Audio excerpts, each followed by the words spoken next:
রং নাম্বারে পরিচয়, 2 বছর পর দুজনের দেখা। প্রেমিক সুমনের কথা মতো দেখা করতে বগুড়া থেকে ঢাকায় আসেন প্রেমিকা। এরপর মন দেওয়া নেওয়া, বিয়ের দাবি নিয়ে সুমনের বাড়িতে অবস্থান করছেন ওই যুবতী। বরগুনার তালতলিতে বিয়ের দাবিতে প্রেমিকের বাড়িতে 16 দিন ধরে অবস্থান করেছেন 40 বছর বয়সী এক যুবতী। গত 1 সেপ্টেম্বর সকাল থেকে উপজেলার 5 নং বড়বগী ইউনিয়নের 5 নং ওয়ার্ড আগা ঠাকুরপাড়া গ্রামের মৃত আব্দুল সালামের ছেলে মোহাম্মদ সুমনের বাড়িতে এ ঘটনা ঘটে। মঙ্গলবার 17 সেপ্টেম্বর দুপুরে ওই তরুণী জানিয়েছেন, প্রেমিক সুমন বিয়ে না করা পর্যন্ত এই বাড়ি থেকে কোথাও যাবেন না তিনি।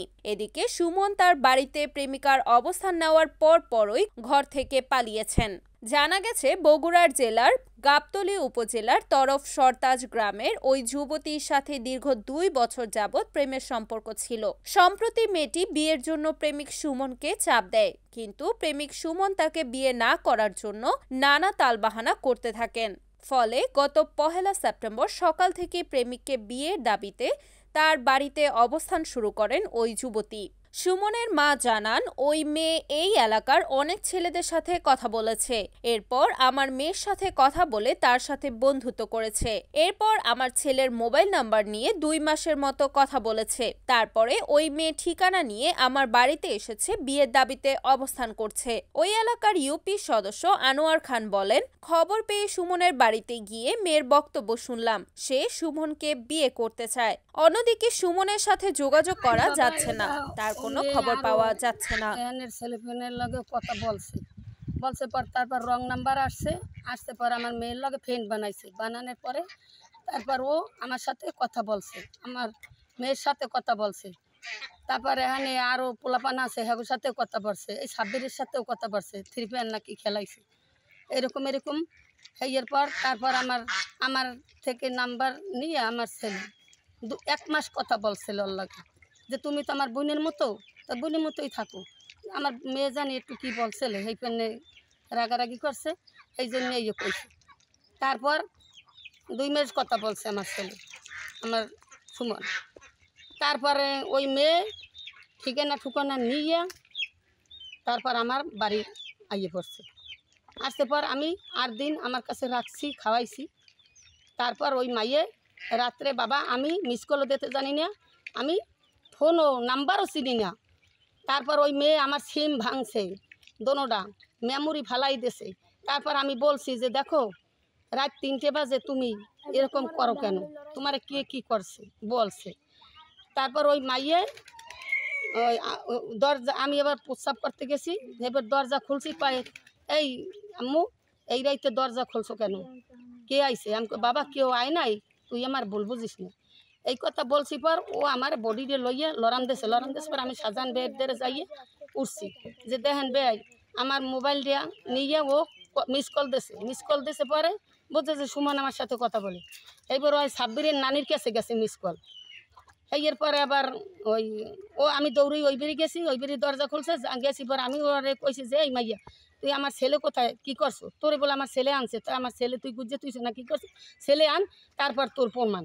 আমি তবুও তোর স্থানে আমি 8 দিন রাখছি, আমার বাড়ির বাজার নাই, আর নাই, আমার ছেলে খাওয়াইলে খাই, না খাইলে আমি কাজ করে খাই, আমার এর মধ্যে তো কিছু নাই। তারপর ওই গেছি পরে আমার বাংলা দাহান একটা লইয়া সাজান বে ধর্মস্থ হে আবার কইছে এই মাইয়া তুই কি মাইয়া না ডাইনি, এই কইয়া আবার লাইজুমার কাছে নিয়ে গেছে।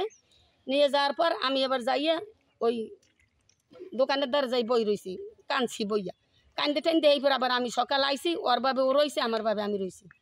তারপর হেবার গেলে মেমানে টানে নিয়ে ওই বুয়ার কাছে দিয়েছে। এই বাবা আমার এলাকায় একটা মেয়ে আসছে বগুড়া থেকে, অনশন নিতেছে যে সুমনের বাসায়, এই বিষয়টা কি আপনি কতটুকু কি জানেন? এটা আজকে সকালে আমাকে ওই যে ফিরুজা নামের এক মহিলা আছে, ও ফোন দিছে। আমি আজকে সকালে গেছিলাম, সকালে যাইয়া মেয়ের বক্তব্য যেটা শুনলাম যে সুমন নামে সে নাকি তাকে আনছে, এই আইনিয়া তার বাসায় রাখলো। এখন আর তার কোনো হদিস নেই, আর সুমনের সাথে যোগাযোগ করা যাইতেছে না, আমার সাথে কোনো যোগাযোগ হয় না। ওই মেয়ের বক্তব্য শুনলাম যে সুমন আমার কাছ থেকে টাকা নেছে, এই মোবাইল টোবাইল নিয়ে সে পালাইছে, তাকে দেখি নাই। কতদিন ধরে আসছে? শুনছি 16-17 দিনে হয়েছে, আর শুনছি, কিন্তু আমি শুনছি আজকে সকালে। এই যে একটা মেয়ে আসছে বগুড়াতে, আমরা শুনছি, আসলে কেন আসছে এবং কারণটা কি একটু বলেন তো? আমি শোনা শুনছি যে মেয়েটা নাকি সমরের সাথে সম্পর্ক করার পরে মেয়ে আইয়া উঠছে, ওঠার পরে এখানে দেখছি বিভিন্ন লোকজন আইসে হারা দেখাশোনা করছে। আমি এই বিষয়ে কোনো কিছু আবেশা আমি আইও না আর কিছু না, বুঝছেন। একদিনকার রাত্রে 3টের সময় যে আমার বাসায় উঠছে সুমনের মা আর এই মেয়ে উঠতে আমার বলছে এই ঘটনা। আমি আবার যাইয়া ওই পনুর মার কাছে মেয়েটা দিয়ে আসি। এই থেকে শুনছি যে একটা মেয়ে আসছে, ওই সুমন আর পনু ওরা নাকি ওই মেয়ের বগুড়া থেকে ঢাকায় নিয়ে আসছে, ওইখানে ফালাই রেখে চলে এসেছে, পরে মেয়ে এখানে আসছে।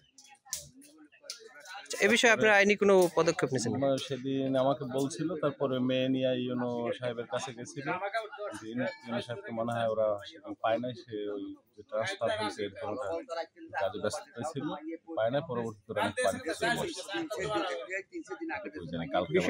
বিষয়টা আপনি কেমন দেখেন? যেহেতু একটা বগুড়ার মেয়ে আপনার ওয়ার্ডে সমান এনে প্রতারণা করছে, এটা একটা প্রতারণাই বলা যায়।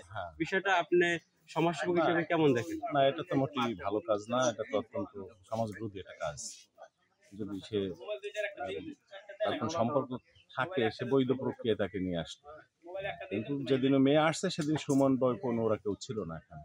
ও আমাকে বগুড়াতে নিয়েছে, ও আমার সাথে মানে ভালোবাসে, ও আমাকে বিয়ে করার নাম করে বগুড়াতে নিয়ে যাচ্ছে। আমি আসছি ওর বাসায় এসে আমাকে অনেক অত্যাচার, অনেক বিয়ে করছে, মানে অনেক কিছু করছে। তারপরে রাতের বেলা মারার চেষ্টা করার পরে আমি দেখে ফেলেছি, মানে ওই বড় আম্মুর বাসায় শাহজাহান মামা আমাকে দিয়ে যাচ্ছে। আপনি তার বাসা চিনলেন কিভাবে যে তার বাসা বরগুনা জেলায়? মানে সুমন আমাকে ঠিকানা দিছে, আর আম্মু আমাকে ঠিকানা দিছে। যখন আমি মানে আসতে চাইছি তখন আমাকে ঠিকানা দিছে। আমার কাছে একটা আংটি ছিল, আমি বিক্রি করে এই পথ চলে যাচ্ছি। ওর বাসায় এসে আমি উঠেছি। ও আমার সাথে অনেক মানে খারাপ ব্যবহার করছে। ও হোস্টেলে নিয়ে গেছে, আমার সাথে অনেক মানে আমাকে ব্যবহার করছে। বেশি সম্ভাবনা আমার বমি ভাব হয়। আমি বাচ্চা হবে মনে হয়, বেশি সম্ভাবনা। আমি খেতে পারি না, নিতে পারি না। তো সম্পর্ক হইলে কিভাবে আপনার সাথে? আমার সাথে সম্পর্ক হলো মানে ফোনে সম্পর্ক হচ্ছে 2 বছর ধরে। সম্পর্ক করতে করতে আমার থেকে টাকা চায়, আমার থেকে এটা চায়, আজকে ওটা আজকে কালকে ওটা, মানে ওর চাহিদা সবকিছু আমি পূরণ করছি। আমার কষ্ট হলো, আমার বাবা মার টাকা চুরি করে ওর চাহিদা পূরণ করছি। 4,20,000 টাকা দিচ্ছি, এটা এখনো বলবো সকনো বলবো। আমার একটা কথা কি ভাইয়া, আমার সাথে নির্যাতন করছে, আমি আর বিচার চাই। ও আমাকে বিয়ে করে স্বীকৃতি দে, আর আমি কিছু চাই না, এটা আমার শেষ কথা। আপনার দেশের বাড়ি কোথায়? আমার দেশের বাড়ি বগুড়া গাবতলীতে, আমার দেশের বাড়ি। কতদিন হয়েছে এখানে আসছেন? এখানে আছে 17 দিন হচ্ছে ভাইয়া, 17 দিন। আমাকে কোনো কাজে দেয়নি, আমাকে আমার মানে সাথে কোনো যোগাযোগ রাখেনি, কিচ্ছু করেনি। আমি আর বিচার চাই, আমি মানে যে বিচারটা করলে আমি থাকতে পারবো সেই বিচার চাই আমি। রাখার পর আমি বলছি, সুমন দেখো, তুমি আমাকে বাসায় নিয়ে যা, বিয়ে করো। আর আম্মু ফোন দিয়ে বলছে যে সুমন কখন আসবো, তা বলতেছে আজকে আসবো না কালকে। ও আমাকে বলতেছে যে না শোনো, কালকে যাব, বাসায় যাব, কালকে তোমাকে গ্রামের সবাই থাকবে, মান্যগণের সবাই থাকবে, তার সাথে তোমাকে বিয়ে করবো, এ কথা বলছে। ভাইয়া ও আমার সাথে এটা কেন করলো, আমার সাথে কেন খারাপ ব্যবহার করলো? আমি তো আর শত্রুরে ছিলাম না। আমার একটাই কথা ভাই, ও আমাকে বিয়ে করুক, আর কোনো কথা নাই। আমি ওর বাচ্চার মা হতে চলছি, আমার এটাই। হোস্টেলে কেন আমাকে রাত কাটানো? কেন? আমি কি আস্থার পুঁতিদার ছিলাম? আমি একটা ভালো বাবার ভালো মেয়ে ছিলাম, আমি একটা ভালো পরিবেশের মেয়ে ছিলাম। আমাকে বগুড়া থেকে আমাকে নিয়ে আসে, ও আমার সাথে এটা কেন করলো ভাইয়া? আর হোস্টেলে কেন আমাকে রাত কাটালো? সে কি ঢাকা থেকে ওই হোস্টেল থেকে পালিয়ে গেছে? হ্যাঁ ভাইয়া, ওখান থেকে আমার 2টা ফোন ছিল, আমার টাকা ছিল, যা ছিল সব কিছু, কাপড় যা ছিল, আমাকে একবার আস্তায় ফেলে আমাকে থুয়ে চলে যাচ্ছে ভাইয়া। তারপরে ওর আম্মুর সাথে আমি কন্ট্যাক্ট করে আনতো। ওর আম্মু আমাকে ঠিকানা দিছিল, সেই ঠিকানা আমি বাসায় থেকে লিখে মানে আমি তালতলি বাজারে যাচ্ছি, আসে আনতো। মানে অনেককে জিজ্ঞাসা করছি, গাড়িওয়ালা মানে একটা মোটরসাইকেলে যাচ্ছি, আসার পরে মানে এখানে আসছি। Report Mallick Jamal, NAN TV, Bogura.